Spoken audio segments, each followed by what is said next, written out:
Kanji é a palavra japonesa para referir-se aos caracteres chineses. Os caracteres chineses foram introduzidos na língua japonesa por volta do século V. Antes disso, o idioma não possuía forma escrita. Alguns séculos depois da adoção do kanji, foram criados o hiragana e o katakana. O mesmo kanji pode possuir múltiplas formas de ser pronunciado dependendo da palavra. Essas leituras são divididas em dois grupos: leituras on, que são baseadas na pronúncia chinesa do caractere, e leituras kun, que foram criadas pelos próprios japoneses, com base nas semelhanças de significados entre um certo caractere e palavras que já existiam na língua falada japonesa. Também existem caracteres chineses criados no Japão, chamados de kokuji. Alguns destes foram adotados inclusive pelos chineses, porém, mesmo em japonês, são menos de 1% dos caracteres usados. Existem muitos milhares de caracteres chineses, mas a imensa maioria praticamente nunca é usada. O governo japonês criou uma tabela, atualizada pela última vez em 2010, na qual estão listados 2.136 kanji considerados de uso comum. E também estão listadas suas principais formas de serem lidos. Tal tabela apresenta as leituras on em katakana e as leituras kun em hiragana. Alguns caracteres possuem mais de uma leitura on, sendo baseadas nas pronúncias chinesas de épocas e locais diferentes. A imensa maioria dos kanji possui uma leitura on muitíssimo diferente da pronúncia em mandarim, cantonês ou qualquer outra forma de chinês da atualidade.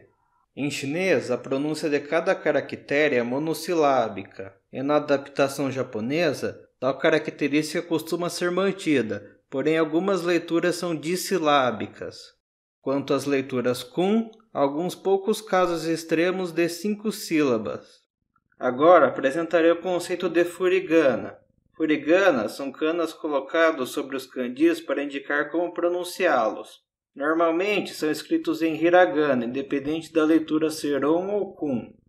Colocar furigana em todos os kanjis de um determinado texto, tal como o que está na tela agora, é o que costuma ser restrito a textos voltados para o público infantil ou para estrangeiros em processo de aprendizagem. Aliás, vou aproveitar para comentar um pouco sobre a pontuação na língua japonesa. Perceba que o ponto final, a vírgula e as aspas são um pouco diferentes do que nós estamos acostumados. Em outros casos, como o da tela, o furigana é colocado apenas em palavras que possuam uma leitura pouco comum, ou em outros casos específicos. Bem, agora veremos uma tabela com algumas palavras escritas em kanji. Na primeira coluna está a palavra, na segunda está a sua leitura, e na terceira algum dos seus significados. E as 3 primeiras palavras são kami, kami, kami, ou seja, 3 palavras que possuem a mesma pronúncia, apesar de ter kanji e significados totalmente distintos. A ocorrência de palavras homófonas na língua japonesa é algo extremamente comum. Próximas 3, megami, tegami, maegami. Como vocês podem notar, ocorre uma repetição desses 3 kanjis nessas 3 palavras. Porém, há uma diferença na leitura. Em vez de eles serem lidos como kami, estão sendo lidos como gami. Isto ocorre por causa de um fenômeno chamado rendaku. O rendaku é a geração do tenten no primeiro kana da leitura de um kanji. Esse fenômeno pode ocorrer quando esse kanji está no meio ou no final de uma palavra. Continuando, vamos ler essas duas. Shingaku, Shinwa. Como vocês podem ver, é o kanji de Deus repetindo-se, só que com uma leitura diferente. Próximos. Tetsu, Tetsudo, Chikatetsu, Tekkyo, Tekko. Como vocês podem ver, ocorre a repetição do kanji do ferro em todas essas palavras. Algumas ele está sendo lido por inteiro, Tetsu, e outras está como Te e Sukon. Este outro tipo de alteração fonética, que ocorre quando a última sílaba de um kanji acaba sendo contraída. Isso pode ocorrer quando ele estiver no começo ou no meio da palavra. Continuando. Haiboku, Fuhai, Shitsubo, Shitsugyo, Shippai. Bem, como deu para perceber, nesses dois aqui se repete a leitura Hai desse kanji aqui. Nesses dois aqui se repete a leitura Shitsu desse aqui. E olha só o que temos nessa quinta. Duas alterações fonéticas. Esse aqui perdeu a última sílaba e ganhou Sokon. E esse aqui ganhou Maru. Esses três fenômenos já citados, Rendaku, geração de Sokon e geração de Maru, são alterações fonéticas mais comuns que podem ocorrer em um kanji. Prosseguindo. Seigi, Gishiki, Gin, Gisei. Como vocês podem perceber, todos eles possuem a sílaba Gi. E não é só isso. Também possuem kanjis, olha só, bem parecidos. Ou seja, há um componente que dá uma dica de como pronunciá-lo. Prosseguindo. Gin, Hagane, Namari, Nabe, Kusari, Hari. Bem, essas, como vocês podem ver, são palavras de um único kanji, que possuem significados relacionados. E não é só isso. Perceba que essas palavras formadas por um único kanji possuem kanjis com o elemento da esquerda igual. Ou seja, ele é uma indicação do significado. Prosseguindo. Roshajin, Roshago. Como vocês podem ver, mistura de kanji com katakana. Como vocês já devem estar imaginando, Rosha significa Rússia. E o sufixo jin significa pessoa de uma determinada nacionalidade. E o sufixo go significa idioma. Continuando. Atarashi, Azayaka. Essas são duas palavras que possuem o kurigana. O que é o kurigana? O kurigana é quando parte da leitura de um kanji fica para fora dele. E por que isso acontece? Basicamente para possibilitar a flexão de verbos e adjetivos e para evitar ambiguidades na leitura, mas isso é assunto para outro vídeo. Agora, Kagayaku, Kagayaki. Perceba, que a leitura da parte em kanji é igual, mas a parte do kurigana é diferente. Perceba que Kagayaku é um verbo e Kagayaki é um substantivo. Kesu, Keshigomo.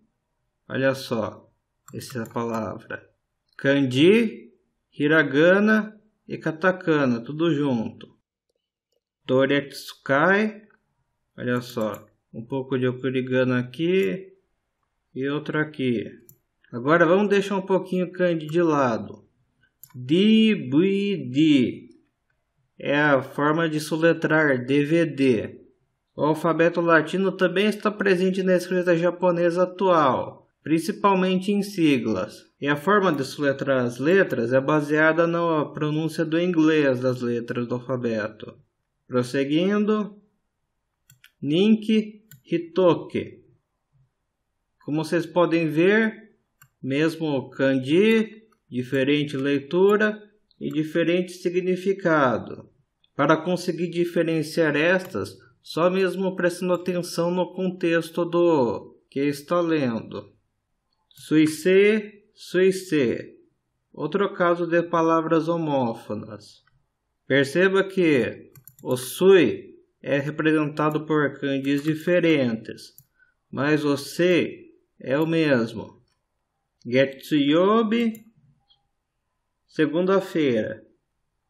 Sobre os dias da semana em japonês, todos eles têm esse yobi no nome.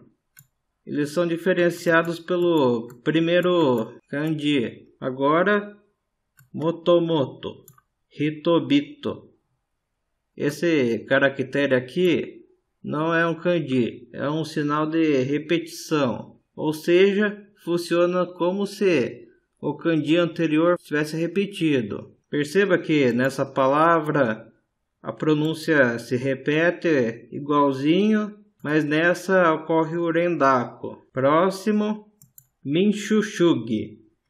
Olha só, dois kanjis se repetindo, mas nessa palavra não pode ser utilizado esse sinal. Por quê? Porque é por causa da forma como a palavra é formada. Shugi é um sufixo para indicar formas de pensar, ideologia, os ismos, como vocês podem ver nessa próxima palavra, marukushugi. Isto, tal como vocês estão imaginando, se refere a Marx. Daí colocou o sufixo shugi, virou marxismo. Estamos quase terminando. Pequim, Shanghai. Como vocês podem ver, são nomes de duas cidades chinesas. E repare que a leitura delas está escrita em katakana. Por quê? Porque essas palavras utilizam as leituras dos kanjis utilizados no chinês moderno, que tem pouco ou nada a ver com o jeito de pronunciá-los em japonês, mesmo nas leituras on. Agora, para finalizar, Pyongyang, a famosa capital da Coreia do Norte. Como vocês estão vendo, tem uma forma de escrevê-la em kanji, porque apesar do idioma coreano ser escrito com um alfabeto próprio na atualidade, historicamente a língua coreana também utilizou os caracteres chineses, tal como o vietnamita. Bem, essa tabela terminou. Daqui a pouco veremos um pouco sobre as variâncias ortográficas que ocorrem no japonês. Bem, agora apresentarei algumas palavras que costumam apresentar variantes ortográficas e explicar por que elas ocorrem. Aqui temos konton, em que o segundo kanji é substituído pela sua leitura. E isto ocorre porque esse kanji é pouco comum. E daí, escrevendo assim, pode ser que fique mais fácil para o leitor entender. Suisei, mesma coisa. Primeiro kanji substituído pela leitura. Ah, mas essa palavra como um todo também não poderia significar Mercúrio? Bem, em tese poderia, mas como esse kanji aqui é muito óbvio e qualquer um consegue ler, não faria sentido fazê-lo. Próximos três: Hito, Ino, Neko. Perceba que na variante eles estão escritos em katakana. E isso é comum para espécies de animais. Quer dizer, não só animais como também plantas, em textos de biologia. Mesmo sendo espécies de animais com kanji e leitura bem comuns. Koumori. Esse aqui costuma ser escrito em katakana, independente de ser texto de biologia ou não, porque esses kanjis são bem comuns. Agora chegamos no verbo nameru. Perceba que essa parte aqui está escrita em katakana e essa continua em hiragana. Isto ocorre porque esse ru é a parte flexionável do verbo, enquanto o name, que é a parte que se mantém independente de qual conjugação esteja usando, é escrito em katakana. Tabako. Como vocês podem ver, uma forma em katakana e outra em hiragana. Tabako é uma palavra de origem portuguesa, que foi adotada na língua japonesa antes da convenção de utilizar katakana para estrangeirismo fosse adotada. Portanto, é bem comum que seja escrita em hiragana. Agora temos Toriatsukai, que, como vocês podem ver, perdeu seus okuriganas, e daí eles estão implícitos. E aqui Uriage, que acontece a mesma coisa. Agora o verbo yasu. Perceba que a coisa que muda é esse ya, se ele é furigana ou okurigana. Agora kubi. Kubi, como vocês podem ver, pode significar pescoço ou demissão. Como pescoço é o sentido principal e demissão é o sentido figurado, geralmente quando é utilizado com o significado de demissão, acabam sendo escritos em katakana. Próxima palavra, waku-waku. Como vocês podem ver, tem a forma em hiragana e a forma em katakana. Bem, como no japonês não existe o espaço, é comum escrevê-lo em hiragana, em katakana, para consegui-lo diferenciá-lo do resto do texto. Agora, kokuyoseki. Como vocês podem ver, o kanji do meio está diferente. Esse kanji significa brilho e esse significa dia da semana. E, só para explicar, obsidiana é um tipo de rocha ígnea. Bem, então esse kanji de brilho faz bem mais sentido que do dia da semana. Porém, como esse kanji é pouco comum, acabaram substituindo por um que tem a forma parecida e a leitura igual. Para finalizar, gyaropo. Como vocês podem ver, é uma palavra de origem inglesa que significa galope. E aqui está uma variante escrita em hiragana. Essa forma, sim, em hiragana, é a forma que se escreve o nome do estúdio Gallop, um famoso estúdio de animação japonesa.